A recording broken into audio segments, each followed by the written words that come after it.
So we've already seen that Darwin noticed a pattern when he looked at the species found on oceanic islands. They tended to have species that were most similar to species on the nearest mainland. And Darwin explained this by saying that it was the mainland ancestors that colonized the islands and then changed over time through an evolutionary process.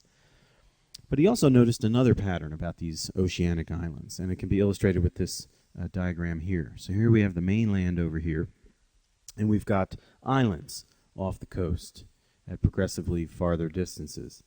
Now, if an oceanic island was close, in other words, this would be volcanic, never part of the mainland, but if it was close, you might find mammals on this island. You'll find birds and reptiles. But what Darwin noticed was the farther away the oceanic islands were from the mainland, the less likely you were to find mammals or amphibians. In fact, if the islands are over 300 miles from the nearest mainland, you do not find mammals or amphibians on these oceanic islands. You will find birds, of course they could fly there, and interestingly, you'll find reptiles, like on the Galapagos Islands, which are 600 miles from the coast of Ecuador. They have the iguanas. So it raised a question. Why is it that distant oceanic islands never had mammals or amphibians on them? Yet they did have birds and reptiles. Well, again, the birds, we can understand, they flew there. But could it be that the presence of reptiles and the absence of mammals and amphibians had some kind of natural explanation? And of course, we say natural in contrast to a supernatural or religious explanation. Some might say, well, perhaps God simply didn't want to place mammals or amphibians on these oceanic islands for some reason unknown to humans.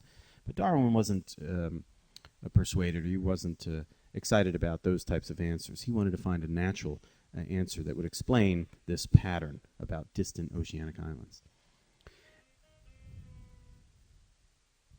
So Darwin's answer relied on the differences, the different characteristics between reptiles, mammals, and amphibians. So to the question of why is it that you find reptiles out on the far islands and not mammals and amphibians, his answer was that reptiles are better adapted for long ocean journeys, right? So again, imagine the creatures are washed out to sea, maybe floating on some vegetation, and imagine an iguana floating out to sea, and then maybe a small rat or a squirrel or something, some kind of mouse, some small mammal. And if you think about the adaptations that the creatures already had for their land life, you'll see that reptiles, with their dry, scaly skin, they can conserve water for a longer period of time than the mammals. Mammals will die of thirst more quickly. In addition, mammals need more regular food. Reptiles can go long periods of time without getting food. So if we just think about who's better equipped for a long ocean journey, the reptiles have the advantage. Amphibians are very sensitive creatures. They have moist skin. They need to be kept moist with fresh water. The salt water would kill them. The exposure to the sun would dry them out. They're not going to last very long at all. So here it is, then Darwin has a different kind of explanation. Besides saying that God didn't want to put mammals and amphibians on these oceanic islands, the idea is that the only mainland species that would be able to colonize the islands after such a long journey would be reptiles. And the birds, of course, could have flown over there. There is an interesting exception. Sometimes you'll find a mammal on some of these islands, but that mammal is one that can fly, bats.